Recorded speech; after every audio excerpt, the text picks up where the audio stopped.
Hello, everyone. We all know that pets, especially cats, are well known for killing small wild animals such as rats and birds. But do you know, according to the ABCNews.com, cats alone are responsible for killing billions of wild animals a year? But what you may not know is that the wildlife can also kill pets. This actually happened not too long ago to one of my cats, Tigger. It was about 2 months ago now. He's an outdoor cat. I have other cats too. We normally let them out every day and bring them in at night. But sometimes he would always, or pretty much every day, when we locked him in, he would sort of beg for me to open the door. And one night I just caved in and opened the door for him so he could go outside because he loved to be outside, and I didn't want to stop him from doing what he loved. And but to my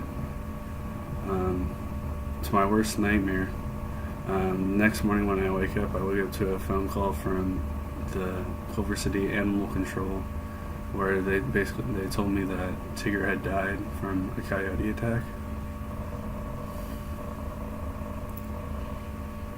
And it was just hard to fathom at the time because I didn't even know that there were coyotes in the area. Like, hearing that the coyote killed my cat would make anyone else think that I lived in some very rural area of town.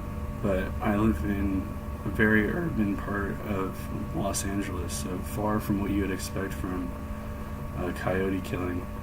And this was very hard for me because I didn't expect this to happen in the slightest, and I sort of felt responsible for it. And but some facts that I learned about coyotes and cats sort of made it clearer for me. Like, coyotes will attack pets because they're wild animals and they need to eat. So they will attack pets and anything vulnerable they will attack in order to feed on them, and that's according to animalshowstuffworks.com. And coyotes, they have a distinct advantage because according to foremost coyote hunting, coyotes can run at 43 miles per hour, where cats can only run and this is the fastest cat according to healthypets.com can only run 30 miles an hour. So that's a huge advantage as far as speed. And one really negative thing about this whole story was the timing of the information. According to my mom, she was told by a neighbor the morning that Tigger was found dead that there were coyotes in the area and to be careful. So if I had gotten this information a day sooner, it would have saved his life. And that's where this organization that I thought up could help. And many of you guys know the story or the saying that the pen is mightier than the sword.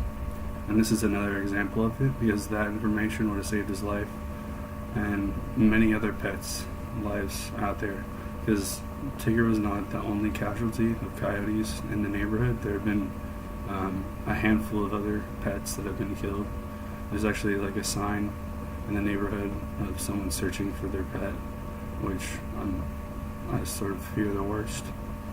But the organization that I thought could help and that I could create is called Pet Safety Organization.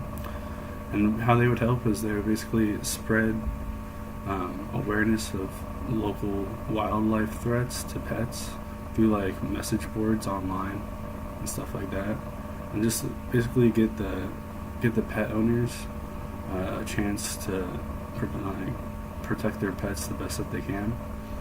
And I mean, the city is supposed to do this, but like in my situation, the city didn't post anything according to about the coyotes until days after that happened.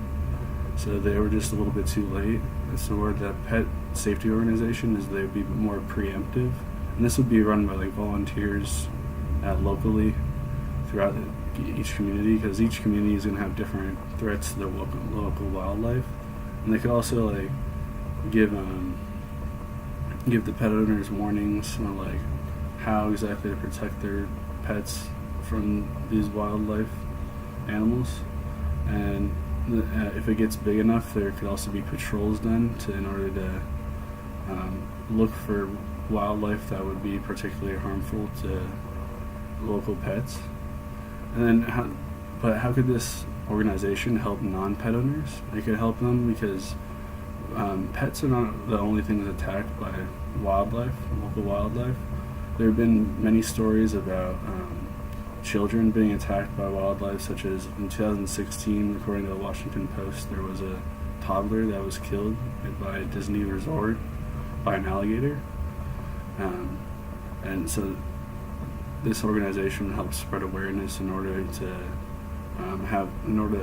help people know about these issues, like the possibility of that happening and how to protect themselves, even if they don't have a pet. And schools could be warned about the dangers of the wildlife so they can protect their students. And also, there would be information on how to exactly, if you were in a situation where you're face to face with a dangerous animal, how to protect yourself. And many pets can't protect themselves from predators, because as you see, the coyote is much faster than a cat. So it's up to the pet owner to protect their pet from these situations even happening. And I think that's where us as pet owners need to band together and support the spread of knowledge sooner, so that less pets are hurt by local wildlife every year, and so we can all have our pets live a long, full life. All right, thank you. Bye.